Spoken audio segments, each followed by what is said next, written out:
So IGN has played Sonic Racing Cross Worlds, the first preview. Let's see what IGN has to say about a Sonic game. Let's get the comparisons out of the way first. Sonic Racing Cross Worlds feels closer to Sonic and All-Stars Racing Transformed era games as opposed to the more recent Team Sonic Racing. That's a good thing, actually. Team Sonic Racing is very, like, bare bones. I feel like it's fun, but it's not really something that I feel you could sink a lot of time into. Has taken advantage of the enhancements that Team Sonic Racing brought to the table. While I've enjoyed both formats, the 3-character mechanic of building a team to work together to coordinate racing and drift lines is gone. Instead, Crossroads goes back to the Mario Kart. Oh, this looks a lot better. Wait, hold up. This is the Metal. This is Metal Harbor right here. Is gone. Instead, Crossroads this looks goes really back to good. the Mario Kart's everyone for themselves format. I like that. Mario Kart, it shares some similarities from the items on the course to the various shortcuts. These levels look a lot better than Team Sonic Racing 2 already. However, while it shares some DNA, Sonic Racing Cross Worlds evolves beyond what we've gotten from its now 11-year-old competitor. Now, one area that Cross Worlds may come up short in compared to Team Sonic Racing is so far there is no sign of an adventure mode. Was that the Boo? Hold on, that's the Boo. But this King wasn't Boom early Boo. luck, so that might be one of the many reveals that the team is saving for later. All right, here we go. It looks good so far. It really does. I gotta say, I'm really impressed with what I've seen so far. Many elements mimic its competitors. The green and red rocket-powered gloves bounce off walls or home in on opponents, being the most one-to-one example to the shells in Mario Kart, and the customizable car parts and wheels like we got in 8. There is still enough here to help Cross Worlds stand apart from the crowd, though.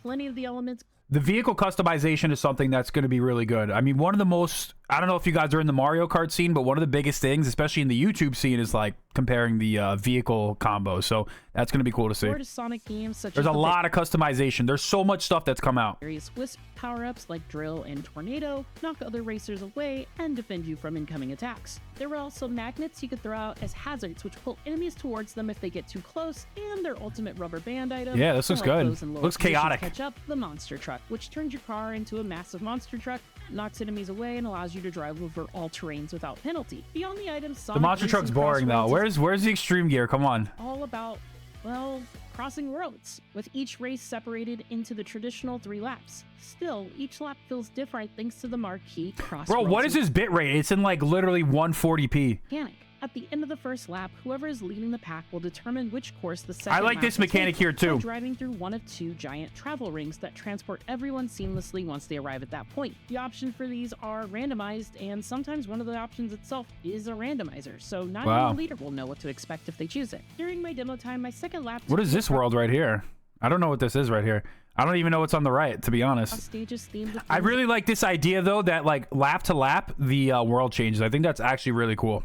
I think that's unique. They're trying different things. It's not, when I going into this game I was like, it can't just be Mario Kart clone. They gotta bring something new to the table.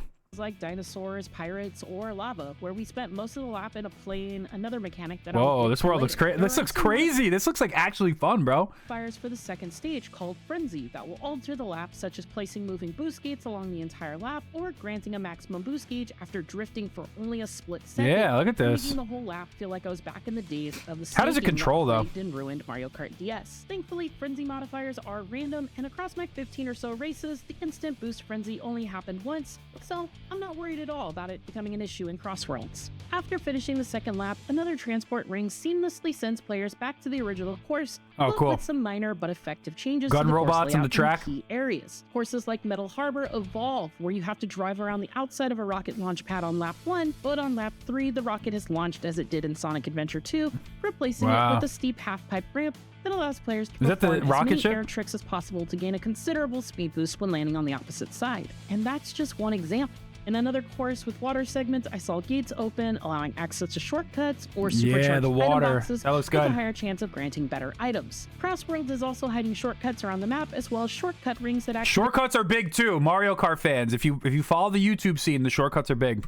on the final lap that would temporarily send me to another world. These secret rings are powerful shortcuts. They extended my lead in races or helped me catch up, and made it more challenging for other racers to target me with their items. I don't know what forces were causing these rings to appear as I raced, raced, but they were worth the effort of being ready to take them. Like the Sonic and All-Stars Racing Transform games, portions of laps or sometimes entire laps place you in a plane or boat instead of a car. All of these vehicles have a unique identity, and while they share similarities, they have mechanics to help them stand out. The combo video is going to go crazy. The standard drift mechanic you get in a car when you transform into a boat. I don't love the drifting though in Team Sonic Racing. I hope it's a little bit more improved. That's one thing Mario Kart has over, the Sonic Racing games. Of a charge mechanic that jumps it out of the water, giving another opportunity to perform air tricks, which can help you regain some speed after hitting a hazard or being tagged by an enemy's attack. While planes offer more routes than the other vehicles, they do so only if you spot the alternate paths, like a chain of boost gates underneath the road on Magma Planet, where you need to dodge waves of magma to maximize the plane's advantage. This looks really good, man. The variety of vehicles and paths gave me nostalgic notes of figuring out the best routes based on the vehicle I was in, like I did in Diddy Kong Racing from my Nintendo 64 days, but with all the updates to the formula, double items too. Game released nearly 2 decades later. While I was playing, I spotted some incredible inclusions spanning multiple generations that longtime fans of Sonic will be excited about. The roster of characters shown so far ranged from the expected heroes and regular all-stars. Allegedly, it's launching with 24 characters, and it's going to be the biggest roster of characters. Sonic Prime characters are also confirmed. Let's see what else they come up with. Sonic, Tails, and Knuckles. I think this game's going to be big on DLC and extra characters and stuff, so this game has a lot of potential. Playable characters like Cream, Omega, and even Zaz from Lost World. The rider you put behind the wheel also has unique stats that will affect how they drive each car, and even rivals like Sonic and Shadow have similar yet different stats, such as one having more speed while the other having more power or boost.